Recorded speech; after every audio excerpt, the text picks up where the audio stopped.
Watch out, spoilers ahead. The episode begins in the midst of a violent thunderstorm. Martha and Ash, a young and loving couple, had stopped for coffee at a petrol station. Ash appears to be a social media addict. The couple then drives away into the distance, yelling the lyrics to Bee Gees' song. The scene shifts to Martha and Ash relocating their stuff to a quaint, pleasant home in the countryside.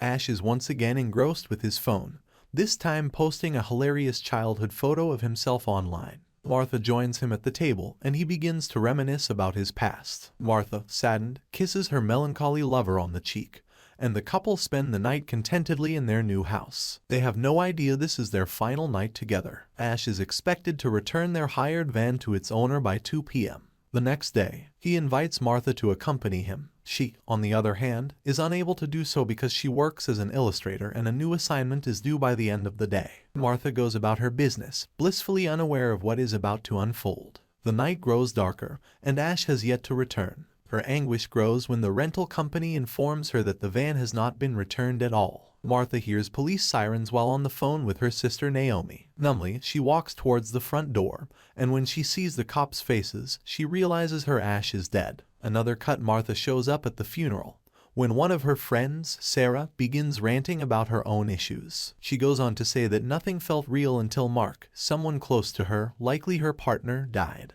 She informs her of a service that assisted her in mourning Mark by allowing her to communicate with him. She offers to sign up Martha in it. Martha is adamantly opposed to the concept. When Sarah continues, she yells at her to stop and rushes out of the room in tears. The picture switches to Martha attempting to move on, although in her own unique way, and she takes care not to obscure those memories. She attempts to forget about it by devoting herself to a slew of home tasks. Perplexed, she scans through her emails and discovers that Sarah registered her up for the program without her knowledge. She gets enraged and tells Sarah that it is wrong for the system to use Ash's name when he is no longer alive. Sarah adds that because Ash was so active online, the computer will take all of his public data to create a personality with whom Martha can converse. Even still, Martha is horrified by the thought, as if she is violating Ash's memories. Martha is seen running to the bathroom the next day. She vomits, and panic grips her. She takes a pregnancy test because she is worried. It returns a positive result. She is expecting a child. She urgently calls her sister, but Naomi can't hear her phone ring because she is preoccupied with her own children. When Martha contacts the program Sarah signed her up for on her own,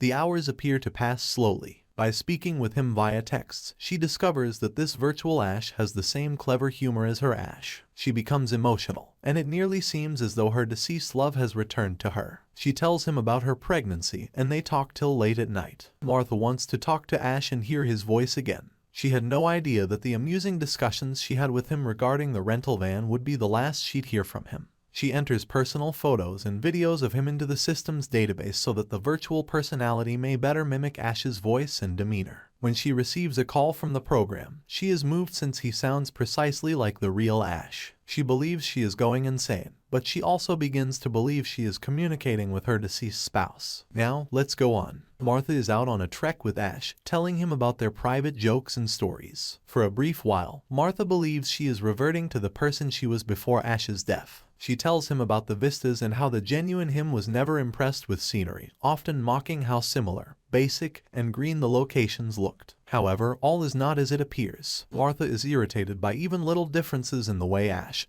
and the android communicate. She becomes addicted to talking to him and ignores her sister's calls. Martha is then having an ultrasound at the doctor's office. She records the baby's heartbeat with glee, only to experience a panic attack when she drops the phone. When she tries to show Ash the recording on the way home, she breaks the phone and calls Ash back in tears, terrified that she has lost him again. He comforts her by assuring her that smashing the phone will not break him because he is only software. Martha's calls will soon be insufficient. She desires something more. As she says this, Ash explains that there is another level to this technology, but it is more expensive and experimental. The suspense grows, and we go on to the next shot. A large box is carried into Martha's home by 2 delivery men. When she sees what's inside, she lets out a gasp. Components of the body. As virtual Ash promises, artificial body components. Martha is concerned because it does not resemble him, but he claims that it must be activated first. Martha submerges his body, along with some electrolytes, into her bathtub per his directions. Virtual Ash hangs up the phone,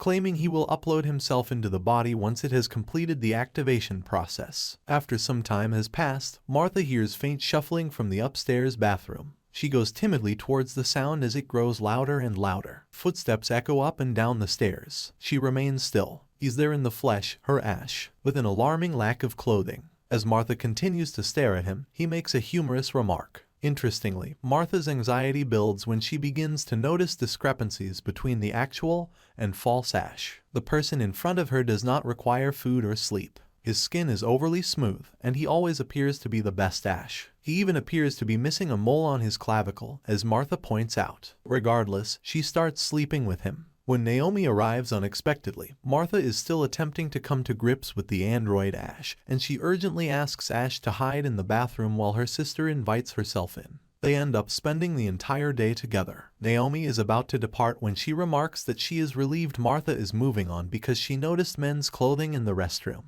This observation distresses Martha. She feels as if she is betraying her true relationship by attempting to love the fictitious one.